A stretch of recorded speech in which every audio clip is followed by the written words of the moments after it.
Steam Greenlight is about to get the red light. For good.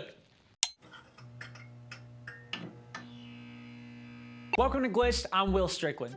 Steam has announced that they will be shutting down the Greenlight system for a better path to digital distribution come this spring. Steam Greenlight has been the main force behind helping smaller projects make their way onto Steam for the last 5 years. The system launched in 2012, and in 2016 alone, 4,000 new games were released on Steam, many thanks to this Greenlight process. For a game, the Greenlight system is a way for users of the service to show their interest and give support to smaller games without having to actually purchase them. Games that receive a large portion of interest from users are greenlit and are then allowed to be published on the retail portion of Steam.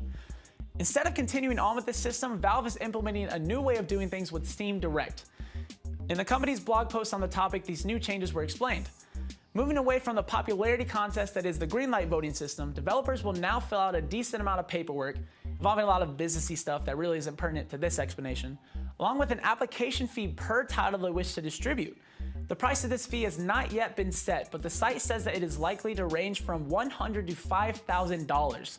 That is a very large range. Valve has stated that they want to use this process to help decrease the noise in the submission pipeline.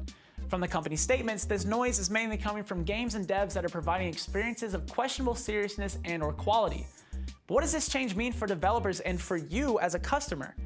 Developers have already begun to speak up about the change. Going from a one-time fee with Greenlight to having to pay for every game they want to put on the platform is a big deal to a lot of them. Having to pay upwards of $5,000 per title is likely to kill many small devs, students, or people who just want to experiment on the platform. If you take a look at the comments on the blog post, people are not holding back on their opposition. All over the internet, backlash from indie developers can be found. Some of the most prominent games over the last couple of years have come out of the Greenlight system. No Time to Explain, Papers, Please, Stardew Valley, and The Stanley Parable. These games and so many more amazing titles all came through the Greenlight system. With the change that's coming from the move to Direct, who knows if amazing titles like these will ever have a chance to be played. Developing a game by itself can be really expensive, but if you add on top of that having to pay a large amount to even get your game seen, a lot of these small devs are going to get pushed aside. A game like Stardew Valley, which has had an enormous amount of success, was made by one man. It was a passion project that turned into a craze. The game has now moved from PC onto consoles and is set to get a physical release this spring. You should check out the wrap-up Glitch did last week about the game. I hear Glitch is a fantastic show. But backing away from that shameless plug, think about what could have happened if Greenlight wasn't around. If one man had to come up with something like $5,000 to publish this game, it might not have happened. It could have, but maybe not.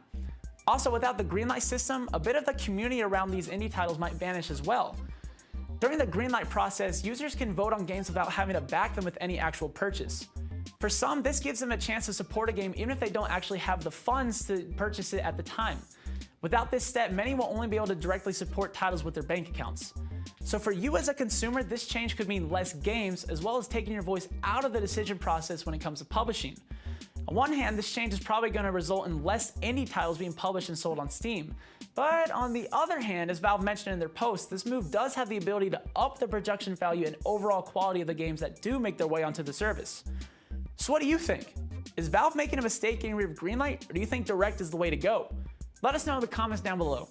It's time to go see what the Greenlight resistance is upvoting on Steam right now. But remember, you can like and subscribe to stay up to date on all your gaming and tech news.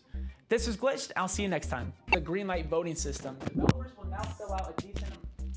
Oh, come on.